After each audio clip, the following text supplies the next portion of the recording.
So good morning everyone. Today we're going to discuss about the development of a low-cost real-time electromechanical monitoring system for EMT. So the real-life problem we experience as EMT students is during our laboratory sessions, electromechanical machines operate without real-time condition feedback, and problems are usually noticed only after the machine stops, overheats, or trips. So mabantayan lang namo ang machine nga naay depekto kung inigkuan na siya, hindi na siya gaandar. So students rely on sound, smell, or visible failure instead of measurable data. So ang kanang sa kasigara sa mga student, dili gid kay may makabantay unsay guba kasalig ra may ug manimaho ang kuan ang makina or pakaingon na guba na siya.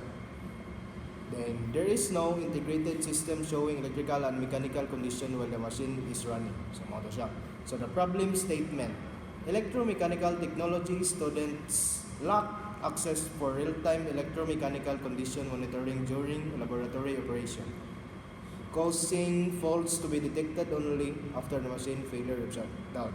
So ang EMT kay wala sila proper budget para sa mga real-time electromechanical condition monitoring system, mao na siya ang kuan ka cause of dili may kakabantay sa guba sa system.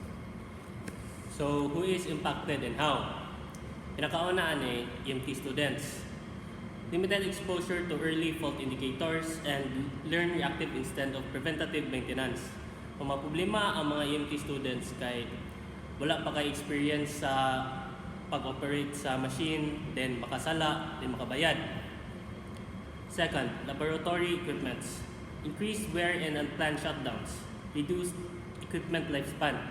So, kung madaot na ang butang, before siyang maibawan, mo na chance nga lisod na ayuhon or kung ayuhon ma siya, mo reduce siyang lifespan. Industrial companies. Graduates require longer adjustment time and higher risk of improper troubleshooting.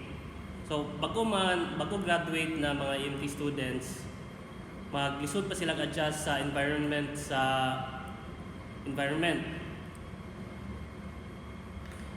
Personal connection. We experience machines suddenly tripping or overheating without warning during labs.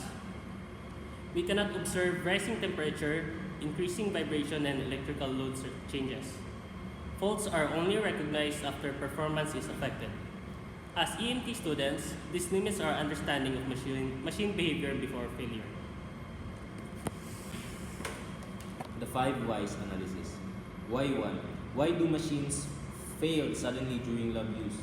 Because early fault signs are not detected. So maning pinakauna nga problem na mo nganong kaniyang mag-choose na problem kay kung malagi kung mga gubang machine na dili detected ay say sundan pa lang ang loyang estudyante nga makabayad. Why do machines fall suddenly during lab use? Because early fault signs are not detected. Why are early fault signs not detected? Because there is no real-time monitoring during operation. Why is there no real-time monitoring? Monitoring systems are expensive and unavailable in teaching labs. Why are existing systems not used in labs? Because the school has not implemented a monitoring system for training purposes. And lastly, why has the school not implemented a monitoring system for training purposes? Because there is no affordable student level real-time electromechanical monitoring system.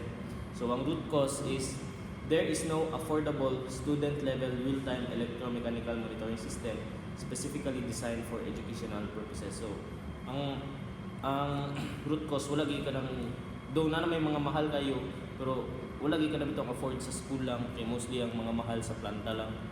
Ayun na. So that's all. Thank you.